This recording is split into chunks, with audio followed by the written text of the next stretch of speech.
Hello to all my fans watching. I'm so bored and I feel like talking and no one's around to hear me. So I will be talking to my phone and talking about the books I've read this summer. My coffee is like really bad and I don't know why. That tastes so weird. Oh my God, but look how aesthetic. It has lipstick on it. My life's a movie. Anyway, I think I'm gonna go in order of just like when I read them. Wait, what the fuck did I read first?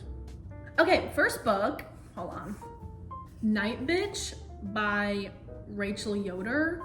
I have no idea how to talk about books. The plot is revolving around this mother who, like many other mothers out there, unfortunately, put their careers on hold to raise and take care of her and her husband's newborn son.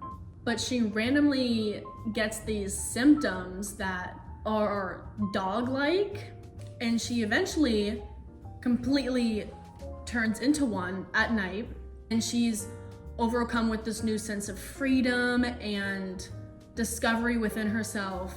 Like, because of all of these contradictory standards put on specifically new mothers, or mothers in general, she has to choke down all of these feelings and emotions and complaints especially.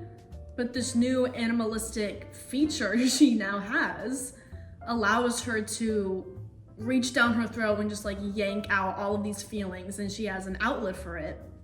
Because as a girl, you're not, oh, that's another big thing. You are not allowed to show anger or big emotions, or else you're dramatic, you're overly sensitive, you're taking it too personally, you're going out of control, you're having an outburst. You know, your big feelings, when you show them, are immediately invalidated and shut down. But it takes this experience that so many girls, women, mothers have in their lives, and it presents it in a way that is more fantastical, but it's also more visceral and graphic, which really is honestly very gripping to read and almost at times uncomfortable, just because of how upfront it is about these kinds of struggles, which I love, and I think it's honestly an important thing for people to read. Out of 5, I think I give this book a 4. Anyway, yeah. Next one. Okay, next one was my favorite of the summer, and it is Bright Young Women by Jessica Knoll. This queen, ooh, what? This queen was a 5 out of 5, let me tell you. Again, I'm bad with plots. Let me read this. The whole book and the whole story is inspired by the real life sorority that was targeted by America's first celebrity serial killer. Okay, there were 2 points of views. One of them is the sorority's president. Her name's Pamela, love her. And in her point of view, she is doing the things to try and get the police's attention on actually finding, getting, and arresting this killer. Because of course, there were so many instances where they just fell on their asses and completely, basically let him slip away by negligence or just incompetency. And of course, she's a woman, she's a young woman, so not a lot of people are taking her seriously. It talks about the struggles with that and her point of view. Also, I don't know if that was clear. And the second point of view is of this woman, Ruth, also love her, who disappeared 4 years earlier. You know, her history, her trauma, her romantic interests, all of that, that's what the second point of view is revolving around with Ruth. And it's telling her story. She's telling her own story. A big reason why I love this book, and I think it's a very important book to read, is not just about how it expresses the struggles of being a young woman when it comes to violence and fear and how you deal with that without the public turning it against you. It's not just about that. When it comes to this serial killer aspect, the author is very much not giving him attention. She never says the killer's name in the book. She's essentially taking away all the power from this killer. What we have seen a lot in the past is the media completely over-exaggerating these killers' skills, quote-unquote skills, and intelligence specifically. But that's a key theme in this book, and I just think it's such an important thing to talk about. And it gives stories to these women, which I also love. It's not just about catching the killer. But yeah, 5 out of 5 stars. I think everyone should read this book. Oh, so good. Okay, next one. This fucking book. The next one is Deep Cuts by Holly Brickley. It is not a bad book, but I felt so much frustration with these characters, specifically one character in particular. And I'm kind of upset because I was originally so excited for this book because it was a romance that heavily involved music, and music is like a big thing for me. So I was initially very excited to read this book, and when I found it, I was like, oh, my two favorite things combined. The romance was actually, in my opinion, the weakest part of this book. Ugh! Oh wait, let me tell you what it's about. Oh, this girl Percy meets a fellow student, Joe, at a bar just one night.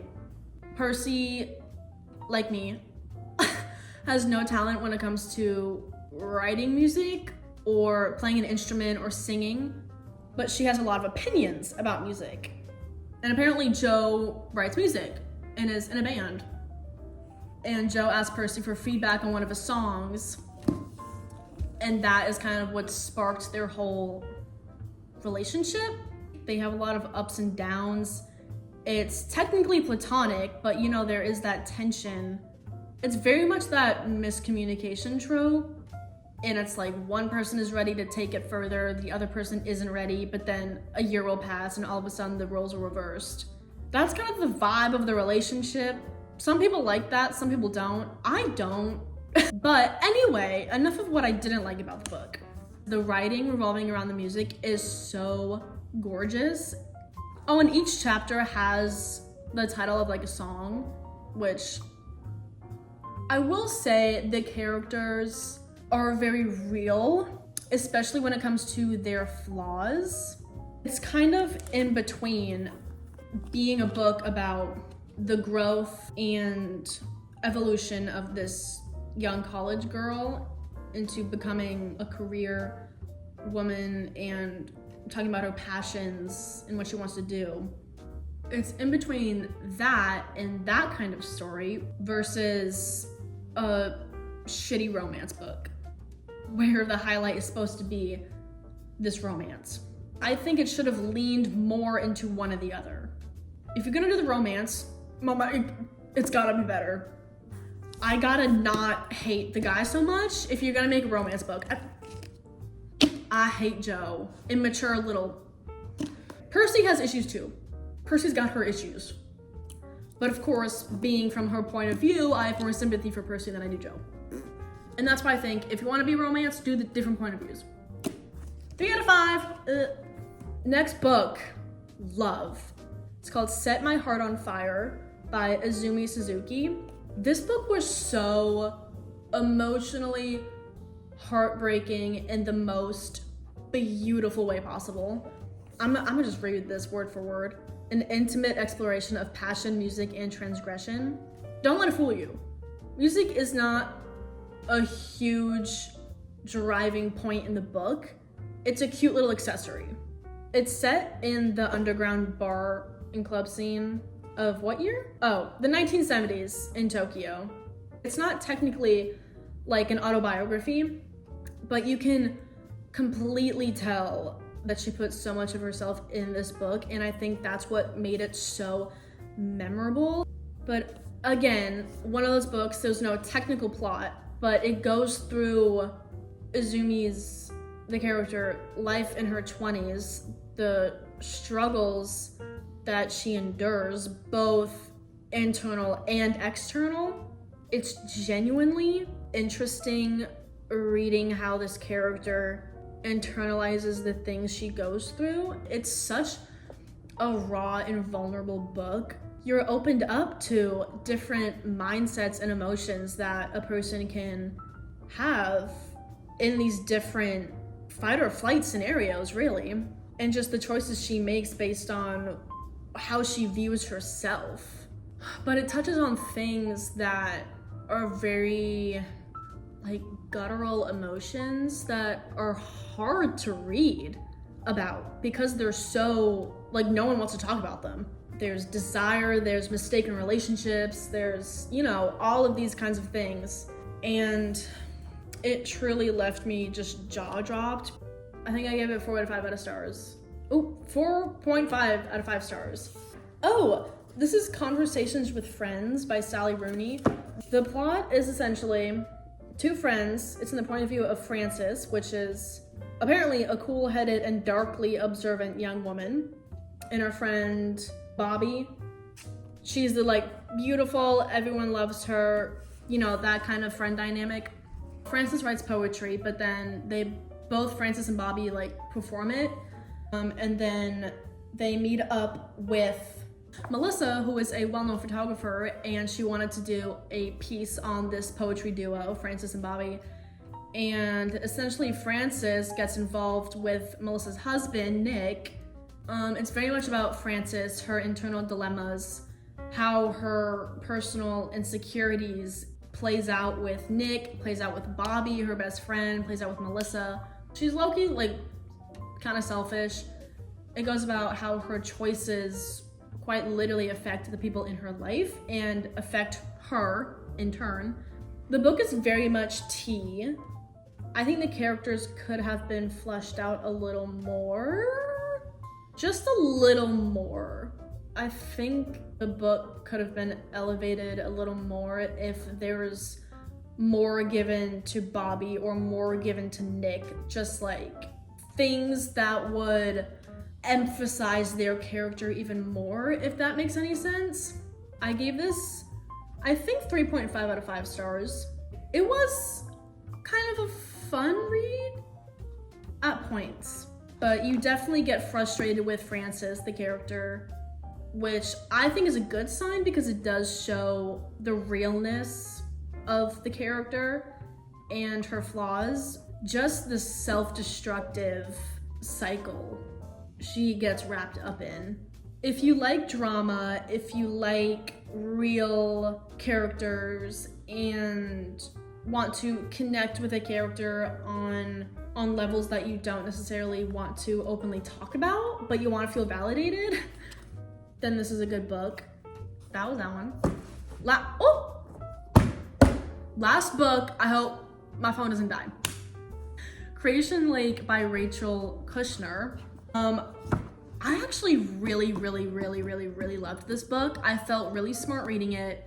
I'm gonna read probably straight from the back. Creation Lake is a novel about a secret agent, a 34-year-old American woman of ruthless tactics and clean beauty who is sent to do dirty work in France. In this region of old farms and prehistoric caves, Sadie, the secret agent main character, becomes entranced by a mysterious figure named Bruno Lacombe, a mentor to the young activists who believes that the path to emancipation is not revolt, but a return to the ancient past. First of all, not a lot of technical action goes on in the book until like probably the last few chapters. But I'm telling you, the writing and the attention to detail completely keeps you hooked until the very end. It makes you want to know more about the world you're living in almost. It's truly just detail oriented, and I really love that, especially with this specific plot. And I really love the connection to evolution and history it has. The main character, Sadie, is a very complex yet blunt kind of character. Very much feels like your mind is deepening as you're reading it. I did not give it 5 stars. I don't really have a reason for that. I just didn't have that 5 out of 5 star feeling. So I give it a 4.5 out of 5 stars. Love this one. Okay, my fans, that was my final book. Hope you enjoyed. Hope you maybe read a book that I recommended, because my recommendations are really special. Love you all. Oh my god, I'm over this. Bye, Pokies. Oh, my knee just cracked. Oh my god.